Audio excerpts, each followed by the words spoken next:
Neighborhood News Magazine. I want to thank very much our first guest recorder of deeds, Gene Moore. Thanks to my entire technical crew, Sonny Hersh. And I want to give a special thanks to Ed McElroy, who arranged for the next two guests I have on. As you know, I'm one of the few our show, Northtown News Magazine, as well as Jewish Chicago, which will be available free prior to the election. We do our best to highlight judicial races. People don't begin to realize how important role in many people's lives judges play, and sometimes it touches people a lot more than some of the national stuff. And if it touches you directly, it can do a whole lot more. But why am I talking? I want to introduce you to two of the candidates, both endorsed by the Democratic Party who are running for circuit court. To my immediate right, as you watch on TV, we've got Judge Joan Powell, and next to her we have Paula Lingo, who is General Counsel and Chief Legal Advisor to Recorder of Deeds, Eugene Moore. How are you, ladies? Fine, thank you. How are you doing? First of all, very good, thank you. And I guess this is a team effort. You know, you're both running on the same ticket. And, well, I guess one of you want to start and tell me what it is you're running for. Okay, we're running for Judge of the Circuit Court. Yeah. We're running county-wide, which is all of Cook County.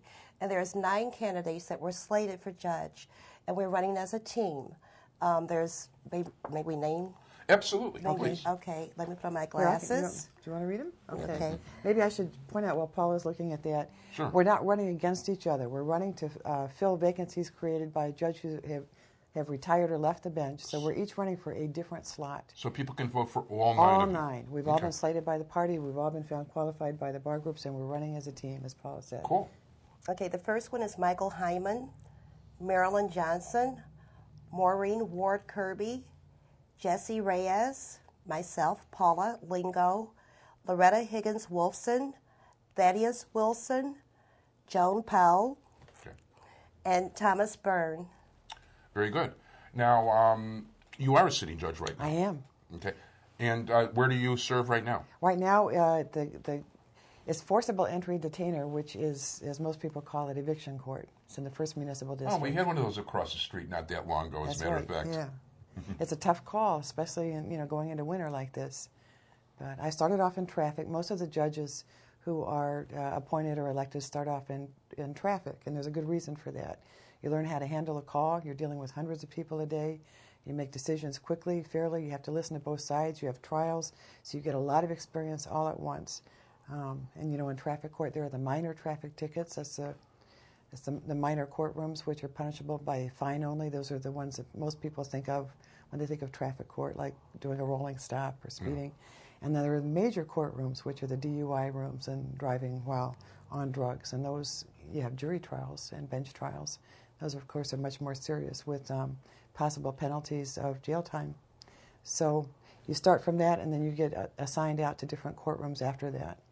So I started in traffic court, like most of the people downtown, down in the Daly Center. And how long have you been a judge? I was appointed a little bit over a year ago by the Illinois Supreme Court, and in fact it was October 2nd, a year ago, and it was in traffic court until about 2 months ago. And now eviction court. And That's yeah, right. that is a call. Well, as a matter of fact, I know the people across the street hadn't. They've been told very nicely since January, if you're not paying the rent, it's really time to go. So told by the judge, or told by the landlord, or told the by landlord. Okay, right. Yeah, I know the landlord, I know the lady, and I also saw that there was absolutely no business. This is not really a business neighborhood. The street I'm on is sort of like mostly residential, and there's businesses that were grandfathered in from because it's Pratt is a semi-main street, and there's almost anybody who moves here isn't going to succeed, unfortunately. Not retail anyway. This is, if you're like selling wholesale sweaters out of your garage, that's fine. Or on eBay. Everybody's doing everything on eBay these everybody's days. doing everything. Yeah, and right. the laws are much more liberal now, too, about what a person can do out of their house business-wise. Right. Because that's the nature of the world. I mean, many people are actually, doing major sales out of their house. Sure. And it's a whole different world. Paul Lingo, why don't you tell us a little bit about what you do? Okay, currently I'm the Chief Attorney and, as you said, General Counsel for the Recorder of Deeds Office. I've been in that position now for the past 13 years. I advise the Recorder and the operational groups on matters and laws that impact the office. I draft legislation. Most recently, I'm very proud of this piece of legislation. It's you're talking about housing. I'm certain that you're familiar with the onslaught of fraudulent conveyances and quitclaim deeds and what's As a matter of fact, happening. I was educated by our first guest, Eugene Moore, was talking about it, and I know there was a series in the Tribune not that long ago that was horrifying. Yes, it's very prevalent, and it's causing a lot of blight in our communities and hardship on many families. What we did, well, one of the local aldermen came into the office, and it had 12 constituents that had all been victimized by the same person in a fraudulent conveyance scheme, where he had obtained exorbitant mortgages on these people's homes. And they came into the office and wanted assistance. Unfortunately, our office has no enforcement procedures and no prosecutorial power, but we do refer people to other agencies for assistance. I explained that to Recorder Moore, and he convened the Intergovernmental Task Force, which resulted in the Corporation Council, City of Chicago, the Attorney General's Office, the State's Attorney's Office, Police Department, and all of the various agencies that could possibly be of help and assistance to come together and try to come up with some way to remedy the situation. As a result, a piece of legislation that I drafted, and I'm very proud of it, came into existence, and that is the Quick Claim postcard notification. Anytime a quick claim deed is recorded in the office now, a card will go out to all of the go to the owner to notify them that something is happening. You know, if it's something that you have authorized, no concern. But in the event it is fraudulent, we have alerted the public that this transaction has taken place in the form of a quick claim deed, and maybe you should investigate it. In the event there is some fraud suspected or that the owner did not authorize it, then we can direct them to the outside agencies, as I previously spoke about. And you also asked, what else do I do? I'm the intergovernmental liaison for the office, and I speak in public forums for the office, too. It's quite common for me to do that. Very good. You know, I didn't ask you, Judge Powell, what you did before you were a judge. Well, obviously a lawyer. Obviously a lawyer, right. I did actually right immediately before, for a little over 6 years, I was an assistant state's attorney in the civil division. Ah. Most people think of the state's attorney's office as just prosecuting criminal cases, but we have a civil division where we do defense work, and I did medical malpractice defense for the Cook County hospitals and clinics and doctors and nurses. I was not aware of that. Very interesting. It was I loved doing that. Also, I did civil rights litigation for the state's attorney's office. That was mostly in federal court. Prior to that, I was a sole practitioner right out of law school. Just hung up my shingle. Most of the cases that came in to me at that time were family law cases, divorces, elder law, and contracts cases. So I did that before I went in and worked as a state's attorney. I was totally unaware of the civil. As a matter of fact, the present state's attorney, Dick Devine, lives 3 blocks from here. Okay. And it's funny because of all the elected officials who come, he's the only one who actually walks. So everybody else comes. They've got a car, they've got a chauffeur, a driver, whatever you want to call him. He actually walks here. He's also a regular guy, you know. Yeah, exactly. And he's also a so health unusual. nut, so yes, he's terrific.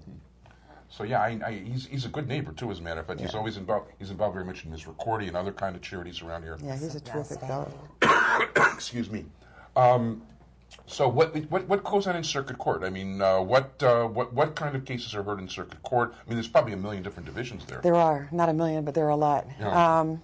In fact, I wish I brought my little guidebook from Tim Evans puts out this little circuit court guidebook every year, which is really helpful. That Actually, shows... of all things, I was on jury duty about a year ago, and it was sort of like my first insight into this kind of thing. And if I'm not mistaken, we got to see a film with him when we were in the room waiting to be called, where he was explaining, like you might be on a jury. Well, here's what to do. He's wonderful. He's really very helpful. Did you get called as a juror? Yeah, as a matter of fact, I did. Was it a civil case or a criminal case? It was the strangest thing. It was a guy was caught shoplifting $19 worth of hair care products from a Walgreens. Oh. There were 4 eyewitnesses and 6 camera shots of him. Oh. The guy had no excuses Really? whatsoever. We found anyway. He sat for. We found out afterwards from the judge. He sat for 2 months in Cook County Jail awaiting a jury trial that he wanted, and he had 29 prior convictions. The time before, he tried to get lucky and asked for a jury, and they let him off with similar evidence, which sort of, like, to me, was shocking. Was he always in for hair care products? What did his hair look like? Do we know? Oh, it didn't look very good, to tell you the truth. No. And the interesting thing is the clothes he was wearing were the same clothes he had on the videotape 2 months prior. Oh, boy. Oh, So boy. he was a very unfortunate individual, and he wasn't all there, or I don't think he would have asked for the... actually, I hate to say it, but he was probably better off getting 3 squares meals a day. Although I can't honestly tell you if I know if the food's any good over there. Well, that's one of the problems with the jail system is for some people, for some segment of our population, it's a step up in their living condition. Yeah. And that's just a sad fact of life. But you mentioned something interesting, if I can Sure. diverge here. People always say they don't know who to vote for judge, and that's tough. Because judges can't campaign like regular, I just lose my mic, no like regular candidates for other offices, because we can't give our views on platforms and issues and things, because the case may come before us. So we're restricted in that sense. So you mentioned that you were on a jury duty. I don't know if you remember who the judge was. Actually, I have it down, but I don't remember offhand. Okay. Well, I'm telling people, number one, to do another plug, we've got 9 slated candidates who are all found qualified. That certainly is a good thing to take a look at and consider when you go to vote. But also, if you've ever served as a juror and you like the way the judge handled the courtroom and you thought that was a fair judge who listened to both sides, even if he or she didn't rule the way that you thought they should have ruled, that would be something to remember if that judge's name comes back up. If you're in traffic court, whether on a minor or major charge, and you're sitting there waiting for your case to be called, and you are watching the judge and you like the way the judge handles that call, you've got some first-hand experience. You can recommend that judge to other people when it comes to voting time. So there are ways to find out about judges and how they are in the courtroom, and you had a good experience, I hope. No, I had a very good experience, and I was very pleasantly surprised by how well the system works. We're kind of running out of time, so I'll give you a last statement here. Okay, I just want to mention that I'm an attorney with 30 years of experience. Joan is presently a sitting judge, and that my prior experience includes working for the National Harvester in labor law. I was a labor attorney. I worked in the area of finance. I worked for a bank as a general counsel of the bank, trust officer, compliance officer for the bank. I also was an assistant attorney general in consumer fraud. Altogether, I have 30 years of experience. I'm very knowledgeable in the law, and I want to take all of the knowledge that I have acquired to the bench so that I can be of service, a greater service to people, and help more people. It sounds good. At this point, we're really running out of time. Okay, fine. So I want to thank you very much. And by the way, we were talking about Judge Joan Powell and Paula Lingo, and we certainly hope you'll give them consideration in their run for judgeship. There's a really good chance I'm going to wind up voting for them. Of course, you can pick up your free copy of Jewish Chicago and see what happens and whether they're endorsed or not. Thanks to Sonny Hersh, my entire technical crew. And I'm really out of time, everybody, so thanks for joining us. Thank you, Ed McElroy, and bye-bye.